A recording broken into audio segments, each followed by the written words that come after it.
What if the moment you thought would end your life as you knew it became the starting line for a life you never saw coming? Today, you will discover how to keep going and even choose joy when your world has been turned upside down. Welcome to the Conquer Club, the podcast for faith-driven entrepreneurs who are ready to align their message, master their mindset, and build a business that reflects both calling and cash flow. We are your hosts, Tanya and Kevin Stout. We're here to help you rise into your next season with clarity, purpose, and a whole lot of God-led strategy. Our guest today has walked through the kind of loss that could have stopped her in her tracks, but instead, she chose to rebuild, to choose joy, and to create something that's now giving thousands of women hope. She's a devoted mom of two daughters who is stepping into her 2.0 earlier than she could have imagined, turning pain into purpose. And if you have been through trauma, loss, or just a season where the road felt impossible, you are going to want to lean in to what she's about to share. Julie Owen, welcome to the Conquer Club podcast. Thank you. I'm so happy to be here. Julie's a great friend, and we met at our daughter's football game, and I'm excited for our listeners to hear your story. Okay. Absolutely. Julie, let's start with the moment everything shifted. Can you take us back to when life as you knew it changed and what it looked like to decide, I'm not going to stay stuck here? So in 2020, we had made a move for Marley to start CPA. We bought a new home, moved from Franklin to Nashville. Lots of changes going on, but for the better, for good. And a year later, 2021, of the same month, September, we bought the house. 2020, September 21, we were sick with COVID. And Jonathan, had a surgery that during that time that went very wrong, and things just happened so fast. And he passed away, and I was left with a 15-year-old and a 19-year-old, college, weddings, just a lot of future things to deal with, and just an empty life, really. So because Jonathan was, he made everyone feel at home. He loved people. That was his job, was to manage people. And so there was a big hole that was left, and we are approaching the 4-year mark. In September will be 4 years, but it was year 2 for me. I felt like I truly grieved, and went through the grieving steps and the process, because I knew I could not be busy. I could not just pretend it wasn't there. I had to fully allow myself to be depressed and be, at first it was denial. I just couldn't believe it. I mean, I still feel that way sometimes. And the being angry. And I feel like for 2 years, I fully did that. And I did feel stuck there for a second. I was like, if I become happy, I am not honoring him. So that was a hump I had to get over. And so then after year 2, I said, okay, I'm the only parent my children have. Mm-hmm. And I want to be better. So I started exercising. Mm-hmm. I started eating better. I did a deep dive into a health journey and started working with a health coach, and I wanted to feel better. So I cleaned out.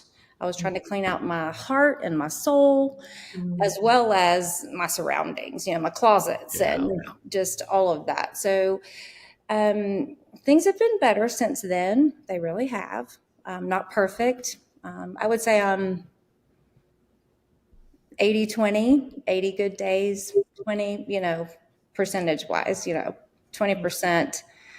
I still have bad days, but most of it is good. It's looking up, and I still have life to live. So, well, man, all of those feelings that you just expressed are so valid. And also people need to hear that. Yeah. And, I always say you gotta feel it to heal it.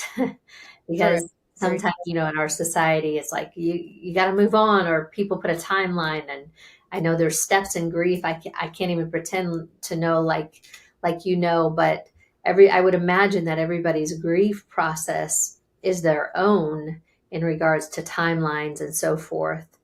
So, Julie, so many people find themselves asking, is this really all there is in life? Some of our listeners are, in the hustle and grind of entrepreneurship, but also faith driven. So, for you stepping into your 2.0 sooner than expected, how did you reimagine your life after such a deep loss with JO? That's a hard one. I think that I am still working that out. Yeah. This is a big, lofty goal, but I would love to write a book about all the things that he taught me, and his mindset was so strong. And I think lessons I learned from him helped me in the tragic moments. And I would like to write about my story, because everything that happened and everything I went through is, when I think back on it, it is really unbelievable. So, I'm still working on that, Tanya. And that is a goal that I would like to do. Timing is everything. So I am, again, just investing in myself right now. I'm trying to just kind of clean up some things in my life and simplify my life. Yeah. And I want to get back to the basics and just be healthy and enjoy the rest of my life. Yeah. I think Jonathan would want that from me. Yeah. I know he was a jovial, like you said, very kind, charismatic kind of a guy. Yes. And a great leader. So write that book, even though we have another one that Kevin's going to talk about. But for sure, we always say the world needs to hear your story, because it helps somebody else heal through their own. Right. For sure. Because it's not even your own story. There's so many people who will relate to your story and can see the hope in it, because they'll witness the hard and they'll see the hope through your story. So I'm excited. You're going to get that done. Absolutely. Absolutely. Well, let's talk a little bit about the other book, Widow's Might. It is such a gift. It's a 365 days of devotion from women who have walked through some of the hardest valleys. What was it like to contribute to a project that's literally giving women hope every single day? Well, I started about a year and a half after Jonathan passed away. I started working with a group of ladies, a nonprofit, Faithfully Restored Women, and the service. And I go to this nonprofit and I pray for other women that are struggling. I make care packages for them, and it takes the light off of my situation, and it gives me perspective and how there's so many people that are hurting. Yeah. And so through that nonprofit, they sent me to a conference that in Atlanta that was called Never Alone. And one thing has led to another, and I've met so many amazing people. And the lady that started Never Alone, the conferences for widows, she's had two husbands that has passed away. And she was writing this Widow's Might, and she invited me to write a day of just what I felt has helped me. And my one day, I think it's October the 23rd, is about just how to just keep going, even though life has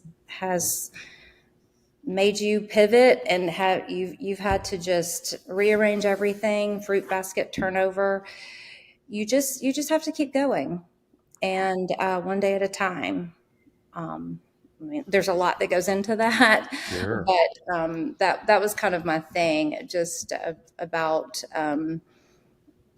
the verse about count it pure joy, when you have trials and tribulations, because you're going to have them, because it develops character and perseverance in your life. And that is true. That is true. That is true.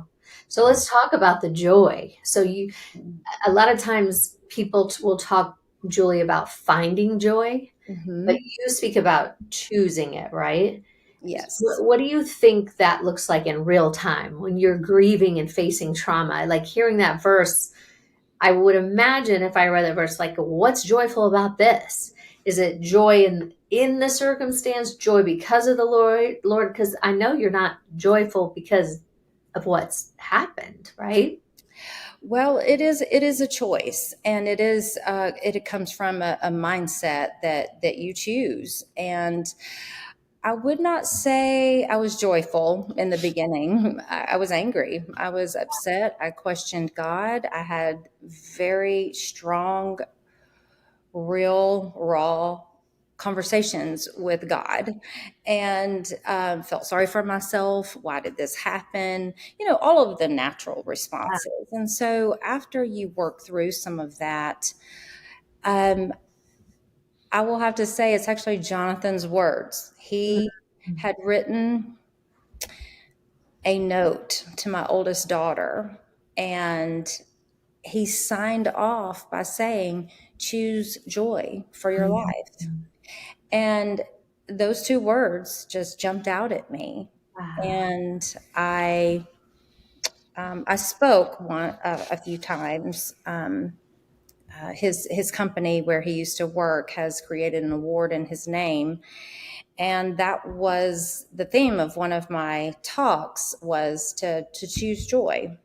It's not always easy, and it's just something you just have to wake up and say, I'm going to find joy in this day, in this moment, and in this time of life that I find myself in. So not easy, but you just have to. Because choosing is the difference between finding. It's like Right. actually choosing to find it, choosing to find it. Right. So. How cool that he left those words. I mean, that's wild. The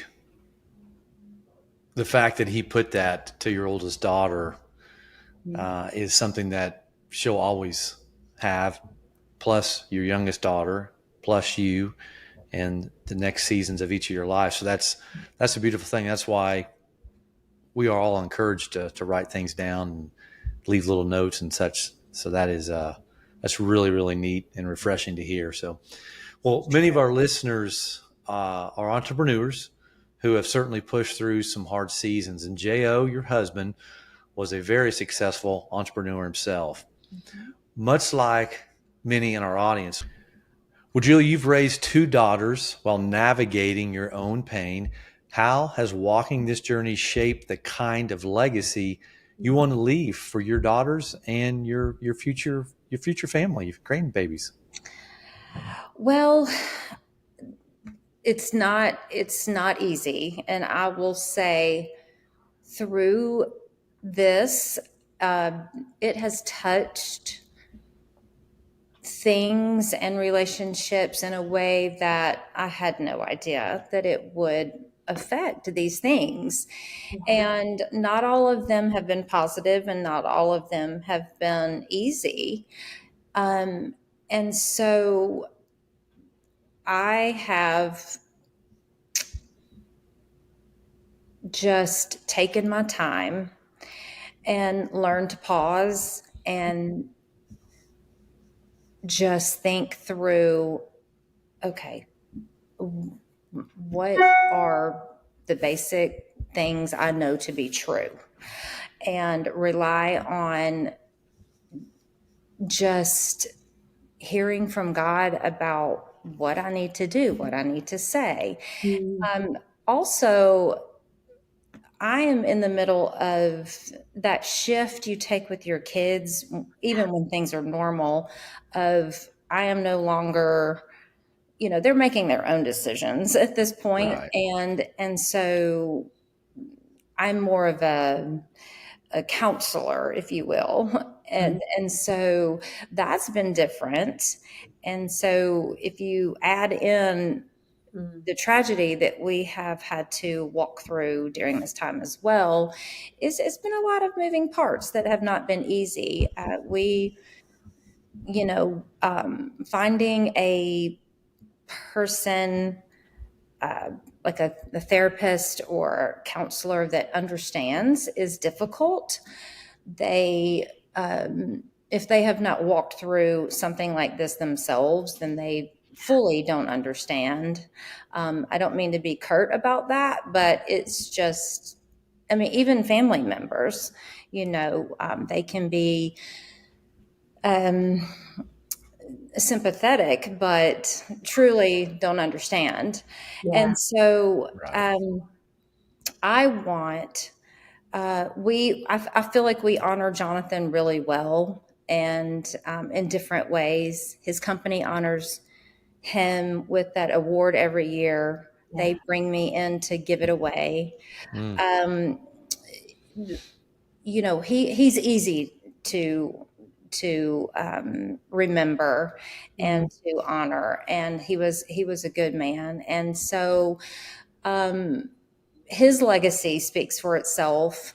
And then going back to what I was saying earlier, is I have really taken the time to invest in myself, to better myself, so that I am whole in mind, body, and spirit, so that I am the best parent for my kids. And I want that to be my legacy, that it was messy going through that, and but we overcame that, and now we are together, and we're walking out this life together. And if that's my legacy, I will be proud of that. So good, Julie. That's fantastic. So good. And are you and your spouse building a business? You're craving a deeper connection. You want to step away from the hustle world. But what if your business wasn't just successful, but actually sacred? Join us this fall for Couples in the Castle, where luxury meets leadership and legacy, ready to reset, realign, and step into their royal identity. Apply now at conquerpreneur.com/castle. There are limited spots available. And you're exactly right. We're all working just the next step. But I would say, obviously, like you said, in transition with your kids going to college and all of those things, that's hard just in general. And then you add that other layer of what you all have walked out. And then you have said, I'm investing in myself, which truly we say it doesn't, wherever you are in life, that's the most important investment. That really is what creates a legacy. Relationally, us being the whole person. I've said this on a few podcasts before, and Lisa, I always say her name wrong, but Turquoise, you know what I'm talking about. Okay. Yes, I know who you're talking about. there's a line in one of her books that says, where I'm pretty sure it's hers. I always forget my quotes because I read so much, but where there's a waterfall, everybody gets splashed. And it's like, that is so true in the hard and the sorrow, but also in the good, in the healing. It flows over into our family and into our legacy. So when people say you can do hard things, you hear people say, well, you can do hard things. Right. It can be inspiring, Julie, but also intimidating. What do you think is a practical way somebody can start believing that's true for them? Maybe they walk through some sort of loss, maybe not exactly like yours, but there's all different kinds of loss. What would you say is just like we always like to give, like, what's a practical thing that you do? Maybe it's journaling, or maybe, I don't know. What could you recommend or encourage somebody to do? Again, this is a Jonathan-ism, if you will. You start by starting. Good. You just start, as little or insignificant as you think it might be. You just start by starting. And Jonathan used to say that. And so with exercising, it was so hard. I was out of shape. I was tired. Grieving is tiring. And for 2 years, I didn't do anything. It's just this heavy weight on you. And so I just started. I said, okay, I can do one day a week. And then it turned into 2 days a week. And now I'm up to 3 or 4. So you just have to start. The verse in the Bible about capturing any negative thoughts and turning them over to Christ. You have to just tell yourself, I can do this, and then just start. As I mentioned earlier, service to other people changes your perspective and gets the woe is me off of you. And you start realizing, the hurt in the world. You're not the only one. So those are things that I still practice today. So just start. Yeah, that's good. J.O. I know. I will say, what great and simple advice that is. Yeah. And it's like, and we've always heard it's the start that stops you. It's the start, but that's better. J.O., you're saying it better. When the recording of this podcast yesterday was J.O.'s birthday. So, so honoring him even in that. So what would you say again? What's his quote, J.O.? Start by starting. Start by starting. I mean, there you go. Simple, but so true. Yes. Back to the basics. It works. Fundamentals, baby. That is fundamentals. That's great advice. Yeah. Well, Julie, when life changes in an instant, it's easy to lose your sense of direction. What was the key decision or shift that helped you pivot from surviving to truly living in your purpose? And how can someone listening start that process today? Again, it was, I allowed myself to, and I took the time to fully grieve. And it was a mindset. I just decided, okay, I cannot stay like this. I cannot stay like this. I have to be better for me.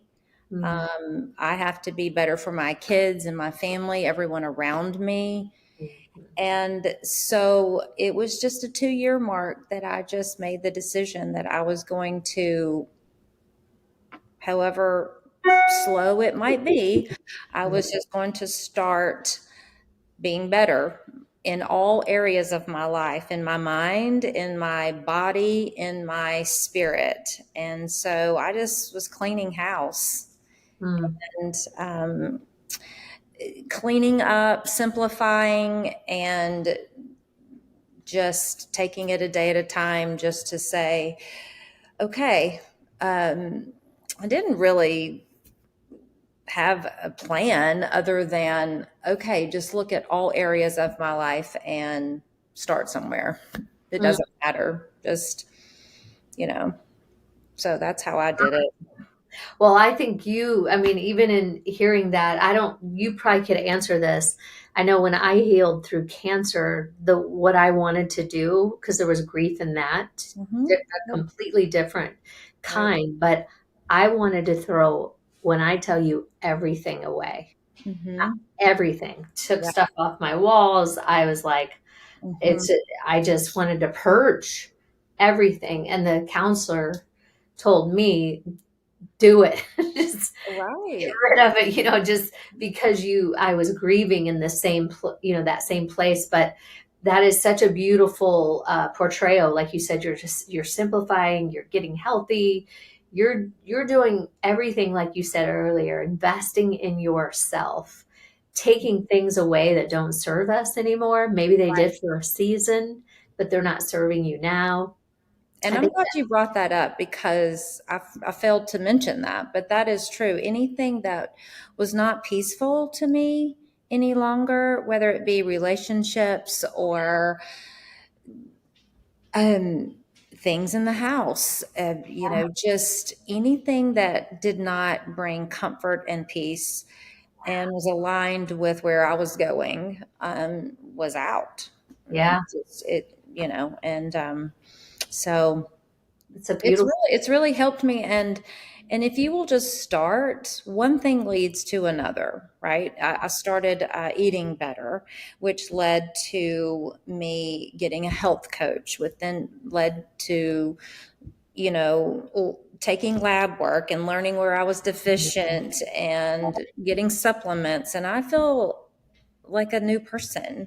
So just start, and things just tend to just work out. Yeah, it's amazing when we take care of our temple, Right. how everything flows out of that. Right. But like you said, you didn't just choose joy, you also chose to heal. But you allowed yourself to grieve. In that process, Julie, I know that we're faith girls, Yes. that it's a big part of your story. And you said, you were mad at God. I'm always like, he can take it. Religion tells you not to ask why. But Jesus on the cross said, why have you forsaken me? Mm-hmm. So he wants all of you. How has your relationship with God changed in or through the process of loss and rebuilding, Julie? How's that been for you? Well, I was raised in church and probably took it for granted. I mean, I was raised in church, heavily participated, sung in the choir, raised my own children in church. They were baptized. I was baptized. Just going through the motions. Yeah. When the tragedy struck my family, I would have to admit that I was not in a daily prayer routine. And so I was on my knees. I was on the floor, essentially, when what happened to Jonathan happened. And I was angry. And we had always tithed. I felt like I was doing everything right. But I had never really had anything bad happen to me. I never had to rely on God like I was in that moment.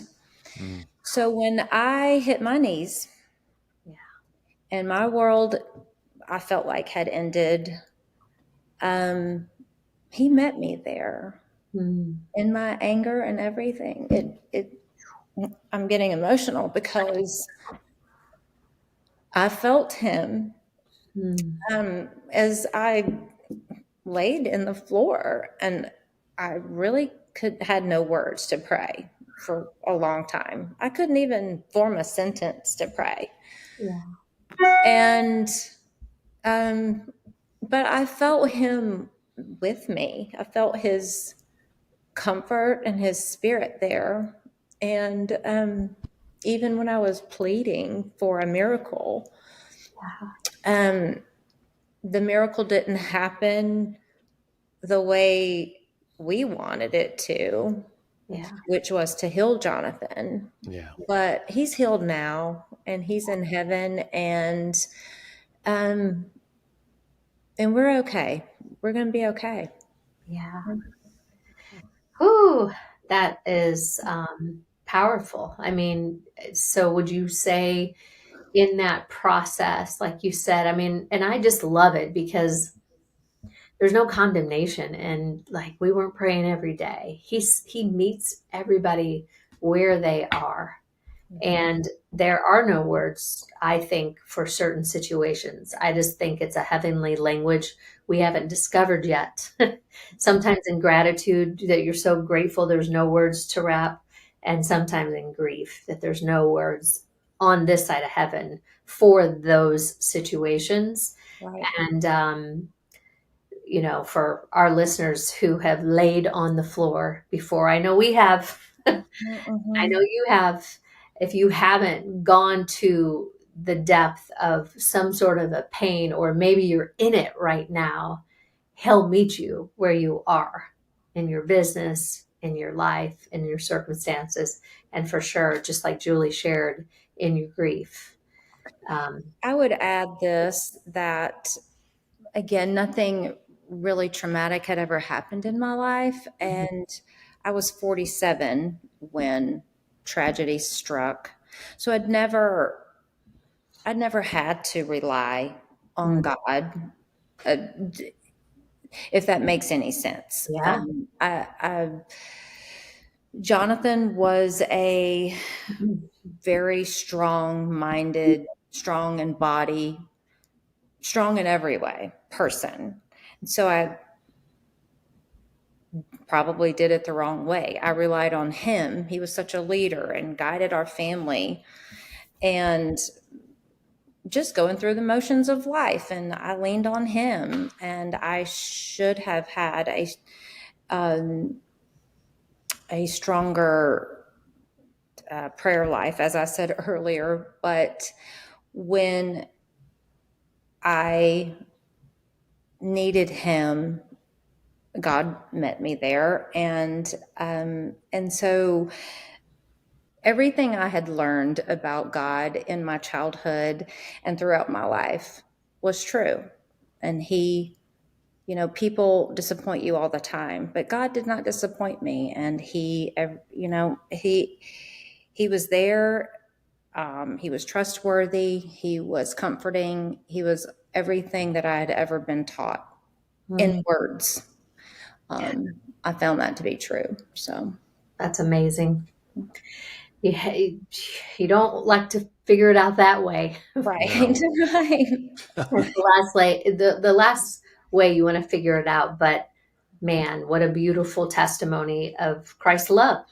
Meets you right where you are, Right. and he's everything that he says he will be for you. Exactly. So if you could speak to the woman or man listening right now, Julie, before we wrap up today's podcast, who maybe they just don't feel like they can make it through, whatever they're walking out, what's your straight to the heart, hope-filled message for them?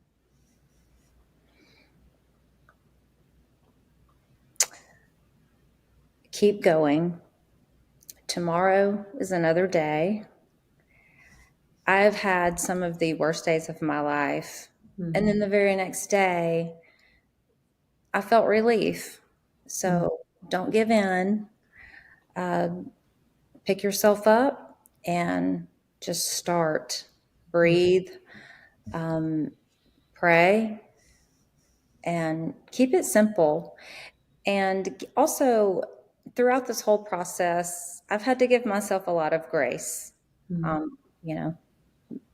didn't do everything right. I felt like for a long time I was taking 3 steps forward and 2 steps back.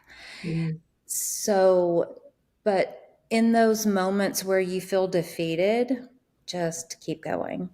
Go. Yeah. So good. Is there a verse that you stand on, or that you I'm sure there's probably many, but is there a verse that just stands out, or that you stand on, or that you have stood on throughout this journey? He is close to the brokenhearted. He proved that to me. That is a very familiar verse, I'm sure, to many people, but it's true. Very. He proved that to me. He was close to me during, when my heart was broken.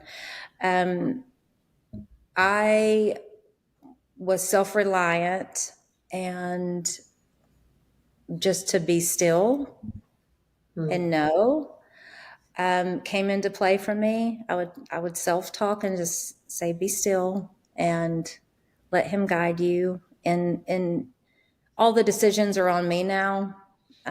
What to do with, you name it, the lawn, the taxes, investments, things we had outstanding, just all the decisions, and just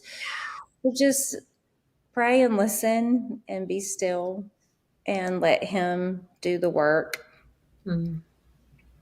And I know that the verse that talks about the good work he has started in you, he will finish and bring to completion. So I stand on that. I know he's going to redeem my life, my children's lives for good, and let them be examples to others. So that is fantastic. Well, Julie, thank you so much for taking the time to pour into our listeners today. And we know that this is a conversation that's not very easy to discuss. However, your purpose now moving forward is to help make a difference in other people's lives and help them through that. So thank you so much for being here with us today. Thank you, Kevin. And thank you, Tanya, for inviting me today. I'm happy to be here and to help anybody that, a small word can help. So that's right. Yeah. Julie, it's so good because before we wrap up, I do want to say, I have to go back to, because it won't leave me, what you said earlier about sometimes with no condemnation, sometimes counselors, if you haven't walked something out, you don't understand. Like you said, you have sympathy, but true empathy comes from actually walking out the thing. And I was talking to a person the other day, and I was saying, sometimes you don't get it unless you got it. Meaning, like, you got it. Unfortunately, right? Unfortunately. And you can't you can, again, sympathize, but the empathy comes from somebody who's walked the journey. And we overcome by the blood of the Lamb and the word of our testimony. So I know, Julie, you being a part of Faithfully Restored and praying into people's lives. And I know that you are going to touch so many lives with your book and just who you are, because you can literally consult and counsel and console people through the hardest journey of their life because you have walked it. That's the kind of counselor that I know for me, I like to talk to, because they can do it from the most genuine place. So, I mean, truly. So, friends, if today's episode brought you clarity or conviction, or if you know somebody who's walking through some sort of a deep trial, share this episode with them. Share Julie's story with them and how she overcame the hardest season of her life and how she can give you hope in a hard season. So there is joy on the other side of this. And don't forget to like and subscribe so that you don't miss your next breakthrough in one of our conversations with these awesome pivot into purpose conquer stories. I like that. Absolutely. And if you are a married entrepreneur couple ready for divine reset, you are invited to join us this fall in Scotland for Couples in the Castle, our exclusive 5-star, more than a mastermind. It's a royal identity experience to help you align, recalibrate, and rise into your next season together. Yes, this isn't a retreat Kevin and I just filled called to bring entrepreneur couples into this castle and shine the light on your royal identity. And as Julie talked about, just legacy, how important that is, and how we like to end all of our podcasts, Julie, is Peace in. Peace out. Kevin. And Tanya Stout. Julie, thanks for being on here today. Thank you. Thank you. So how many of you are ready to conquer your business, your income, and your life? Hit subscribe and join the Conquer Club, and let's start winning together. Peace in. Peace out. Kevin and Tanya Stout.